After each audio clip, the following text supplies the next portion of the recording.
जनसुराज की पार्टी है।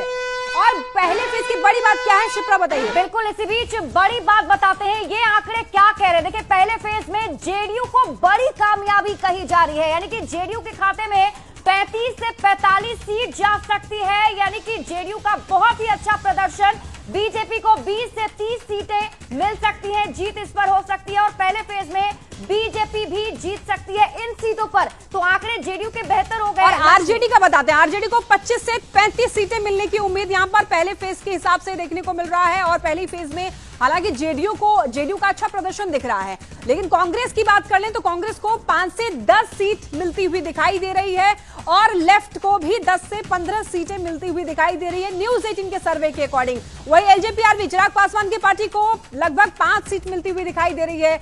आरएलएम को, उपेंद्र कुशवाहा की पार्टी को 1 सीट मिलता हुआ दिखाई दे रहा है शिप्रा। बिल्कुल, और देखिए लगातार हम आपको आंकड़े भी दिखा रहे हैं और अच्छी बात यहां पर ये दिख रही है कि एनडीए की तरफ से बढ़त बरकरार है। पहले फेज में 60 से 70 विधानसभा की सीटों पर एनडीए को जीत मिल सकती है। महागठबंधन 45 से 55 तक का आंकड़ा छू सकता है। जेएसपी यानी कि जनसुराज जो है 0 और आदर्श तो 0 है ही।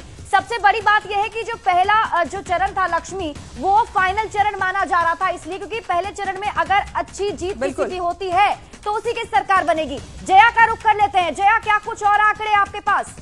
देखिए शिप्रा, क्योंकि लगातार एग्जिट पोल के जो आंकड़े आ रहे हैं वो हम अपने दर्शकों तक रख रहे हैं और लगातार हम ये भी बता रहे हैं कि ये पहले चरण का एग्जिट पोल हम अपने दर्शकों को बता रहे हैं, क्योंकि दूसरे फेज के लिए, आखिरी फेज के लिए वोटिंग खत्म हो चुकी है 122 सीटों पर। वो आंकड़े भी अपने दर्शकों के सामने रखेंगे, लेकिन पहला चरण जिसमें 121 सीटें थी उनके फिलहाल ये आंकड़े हैं और इन आंकड़ों के जरिए ये समझा जा सकता है कि एनडीए के लिए अच्छी खबर है। जैसा कि आप भी जानकारी दे रही थी कि पहले फेज में जेडीयू के खाते में ज्यादा सीटें हैं। चिराग पासवान को लेकर थोड़ी चिंता कही जा सकती है, क्योंकि दावा बहुत ज्यादा हो रहा था। 29 सीटें कुल उनकी हैं और उनके ऊपर एक बहुत बड़ी जिम्मेदारी